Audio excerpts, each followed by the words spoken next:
Assalamualaikum warahmatullahi wabarakatuh.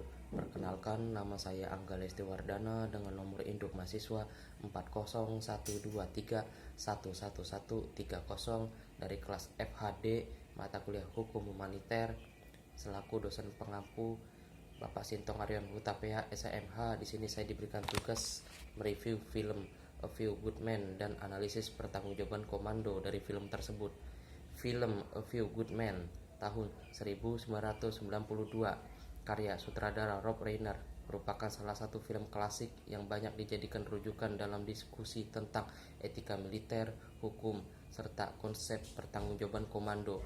Film ini bercerita tentang dua prajurit marinir Amerika Serikat, Dawson dan Downey, yang dituduh membunuh rekan satu unitnya, William Santiago, di pangkalan militer Guantanamo Bay. Cuba. Santiago dianggap lemah dan berpotensi membocorkan informasi sensitif, sehingga atasan mereka, Kolonel Nathan Jessup, diduga memberikan perintah tidak langsung melalui budaya militer yang ketat untuk melakukan Code Red, yaitu sebuah bentuk hukuman di luar prosedur resmi.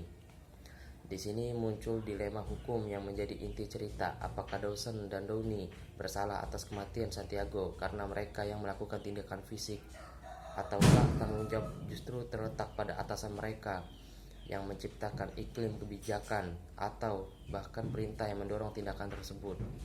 Pertanggungjawaban komando dalam konteks film. Yang pertama, rantai komando dan budaya militer. Di lingkungan militer, ketaatan terhadap perintah atasan adalah prinsip utama. Prajurit seringkali tidak memiliki kebebasan penuh untuk menolak perintah karena disiplin dan kepatuhan dianggap mutlak demi menjaga keamanan dan ketertiban. Dalam film, Dawson dan Downey melakukan tindakan terhadap Santiago karena mereka merasa menjalankan perintah yang sudah menjadi budaya tidak tertulis, yaitu Code Red. Hal ini menunjukkan bahwa bagaimana struktur komando dalam menciptakan kondisi di mana bawahan hanya menjadi pelaksana, sementara motif dan arah tindakan berasal dari atasan. Kedua, konflik antara perintah dan hukum. Film ini juga memperlihatkan konflik fundamental jika sebuah perintah bertentangan dengan hukum atau moral, apakah prajurit tetap harus melaksanakannya. Dalam kasus Dawson dan Downey, mereka percaya bahwa mereka melaksanakan tugas sesuai loyalitas kepada korps, padahal akibatnya adalah kematian rekan mereka. Sementara itu, Kolonel Jessup membela tindakannya dengan argumen bahwa kedisiplinan keras adalah demi menjaga keamanan nasional.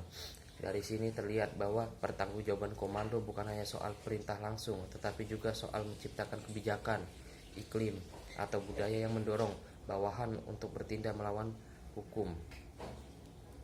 Yang ketiga, posisi atasan dalam rantai pertanggungjawaban.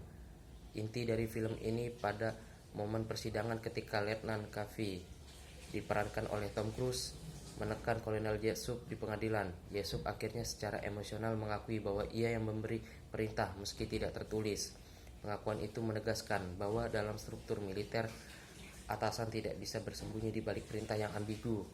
Atasan harus bertanggung jawab penuh atas konsekuensi dari kebijakan, budaya, maupun perintah yang ia keluarkan. Definisi pertanggungjawaban komando dari analisis film tersebut. Dari analisis film Few Good Men, kita dapat merumuskan pertanggungjawaban komando sebagai sebuah prinsip hukum yang menempatkan komandan atau atasan militer bertanggung jawab secara pidana maupun moral atas tindakan yang dilakukan oleh bawahannya ketika tindakan tersebut terjadi karena perintah, kebijakan, atau iklim komando yang diciptakan oleh atasan tersebut, meskipun perintah itu tidak selalu disampaikan secara eksplisit. Definisi ini menekankan tiga hal penting. Yang pertama, adanya relasi komando.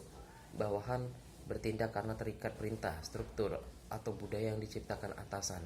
Yang kedua, peran atasan dalam menciptakan kondisi.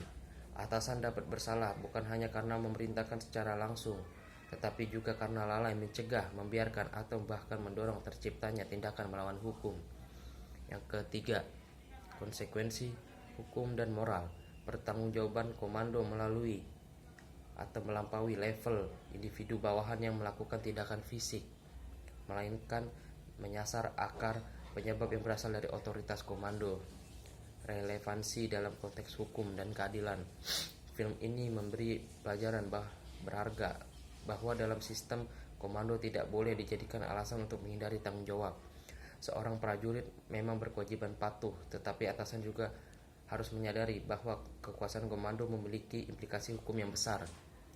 Jika dibiarkan tanpa pengawasan, kekuasaan ini bisa menjadi legitimasi penyalahgunaan yang berujung pada pelanggaran HAM. Dalam hukum internasional, prinsip pertanggungjawaban komando diakui, misalnya dalam Statuta Roma, Mahkamah Pidana Internasional, yang menyatakan bahwa seorang komandan militer dapat dimintai pertanggungjawaban apabila mengetahui atau seharusnya mengetahui bahwa bawahannya melakukan atau akan melakukan pelanggaran, tetapi tidak mencegah atau menghukum mereka. Dengan demikian, film A Few Good Men dapat dipandang sebagai ilustrasi dramatis tentang bagaimana prinsip tersebut bekerja dalam kenyataan. Melalui A Few Good Men, kita belajar bahwa pertanggungjawaban komando adalah fondasi keadilan dalam sistem militer maupun sipil. Tanpa adanya mekanisme ini, atasan dapat selalu bersembunyi di balik perintah ambigu sementara bawahan menanggung akibatnya. Definisi yang lahir dari film ini menunjukkan bahwa tanggung jawab hukum bukan hanya pada pelaku fisik, tetapi juga pada pencipta sistem yang memungkinkan pelanggaran itu terjadi. Dengan demikian, pertanggungjawaban komando bisa dirumuskan sebagai tanggung jawab hukum, moral, dan etik seorang komandan atas segala perbuatan bawahan yang lahir akibat perintah, kebijakan, atau kelalaiannya dalam mengawasi, mencegah, dan menghukum tindakan melawan hukum. Film A Few Good Men karya Rob Reiner merupakan salah satu karya sinematik yang secara kuat menampilkan dilema hukum, etika, dan moral dalam lingkup militer. Cerita film ini berfokus pada persidangan dua prajurit marinir Amerika Serikat yang dituduh membunuh rekan mereka, William Santiago, di pangkalan Guantanamo Bay, Kuba. Mereka mengaku hanya menjalankan perintah yang diberikan oleh atasan mereka dalam bentuk sebuah code red, istilah internal militer yang merujuk pada tindakan disiplin non-formal terhadap sesama prajurit. Kasus ini kemudian berkembang hingga menyingkap keterlibatan perwira tinggi, khususnya Kolonel Nathan R. Jessup, yang diduga mengeluarkan perintah code red secara tersirat maupun tersurat. Di sana titik utama munculnya konsep pertanggungjawaban komando atau command responsibility yang menjadi diskursus hukum penting baik dalam hukum militer maupun hukum internasional. Secara umum, pertanggungjawaban komando adalah doktrin hukum yang menetapkan bahwa seorang komandan atau atasan militer dapat dimintai tanggung jawab atas tindakan melanggar hukum yang dapat dilakukan oleh bawahannya apabila yang pertama, ia memberikan perintah langsung yang melanggar hukum, atau yang kedua, ia mengetahui atau seharusnya mengetahui tindakan ilegal bawahannya tetapi gagal mencegah atau menghukumnya. Dalam film, dua prajurit pelaksana code red berargumen bahwa mereka tidak bersalah karena hanya menjalankan perintah atasan. Hal ini menimbulkan pertanyaan hukum fundamental, apakah seorang bawahan dapat dibebaskan dari tanggung jawab karena sekedar menjalankan perintah, ataukah justru atasan yang harus dimintai pertanggungjawaban karena memberi perintah yang melawan hukum. Sekian penjelasan dari saya tutup. Wassalamualaikum warahmatullahi wabarakatuh.